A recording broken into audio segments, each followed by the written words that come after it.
नमस्कार, मैं अयांशी लेकर आई हूँ आज की वो खबरें जो आपकी सुबह की चाय से भी तेज हैं। चलिए 25 बड़ी सुर्खियों पर एक नजर डालते हैं सिर्फ न्यूज 24 बिहार ऑफिशियल पर। चुनाव आयोग ने बिहार में SIR प्रक्रिया के तहत हटाए गए 65 लाख मतदाताओं की सूची को सार्वजनिक कर दी है। प्रधानमंत्री मोदी 22 अगस्त को बिहार के बेगूसराय में गंगा नदी पर बने सिमरिया महासेतु का करेंगे उद्घाटन।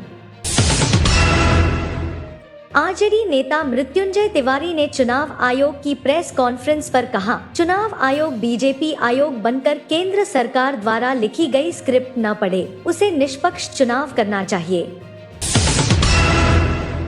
बीजेपी सांसद मनोज तिवारी ने कहा, राहुल गांधी झूठ बोलकर और भ्रम फैलाकर इस देश में अराजकता फैलाने की कोशिश कर रहे हैं। जेडीयू के कार्यकारी अध्यक्ष संजय झा ने इंडिया गठबंधन के वोटर अधिकार यात्रा पर कहा, बिहार में SIR कोई मुद्दा नहीं है, ये लोग बस से घूमने जा रहे हैं और कहीं टेंट लगाकर बैठ जाएंगे। जन सुराज पार्टी के सूत्रधार प्रशांत किशोर ने कहा, छठ पूजा के बाद युवाओं को रोजगार और बुजुर्गों को 2000 रुपए मासिक पेंशन देंगे। आरजेडी नेता मनोज झा ने चुनाव आयोग की प्रेस कॉन्फ्रेंस पर कहा, यह संस्था संविधान से पैदा हुई है, संविधान नहीं है। पीएम मोदी ने दिल्ली में 11,000 करोड़ की 2 परियोजना का उद्घाटन किया। इसमें द्वारका एक्सप्रेसवे और अर्बन एक्सटेंशन रोड 2 शामिल हैं। तेजस्वी यादव ने पीएम मोदी पर निशाना साधा और कहा, प्रधानमंत्री नरेंद्र मोदी बिहारियों को चुना लगा रहे हैं।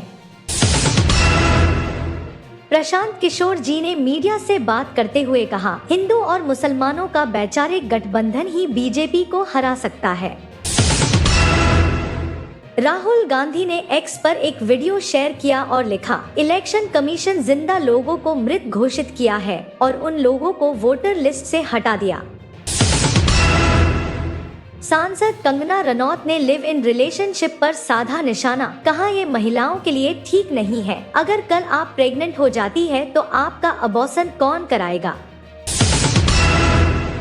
मतदाता अधिकार यात्रा पर डिप्टी सीएम सम्राट चौधरी ने कहा, राहुल गांधी की यात्रा पूरी तरह घुसपैठियों को बचाने के लिए है। मुख्य चुनाव आयुक्त ज्ञानेश कुमार ने कहा, बिहार के बाद बंगाल और अन्य राज्यों में भी SIR होगा। बीजेपी नेता शाहनवाज हुसैन ने कहा, इलेक्शन कमीशन ने उन लोगों को करारा जवाब दिया है जो चुनाव आयोग जैसी संवैधानिक संस्था पर हमला कर रहे हैं। CP राधाकृष्णन को भाजपा ने उपराष्ट्रपति चुनाव के लिए उम्मीदवार घोषित किया है। केंद्रीय मंत्री ललन सिंह ने कहा, प्रधानमंत्री मोदी ने दक्षिण भारत के एक OBC नेता को उम्मीदवार घोषित कर यह साबित किया है कि उनकी निष्ठा देश की एकता और विविधता में है। प्रशांत किशोर ने एक इंटरव्यू में गठबंधन के सवाल पर कहा, वह या तो अर्श पर रहेंगे या फर्श पर, लेकिन किसी भी पार्टी से गठबंधन नहीं करेंगे। आम आदमी पार्टी ने एक्स पर आरोप लगाया कि प्रधानमंत्री मोदी की रैली में भीड़ बढ़ाने के लिए सरकारी स्कूलों के शिक्षकों को बुलाया। जम्मू कश्मीर में किश्तवाड़ के बाद कठुआ में बादल फटने से तबाही, 4 की मौत और 6 जख्मी। इंडियन एयरफोर्स के group captain Shubhanshu Shukla America से भारत लौटे।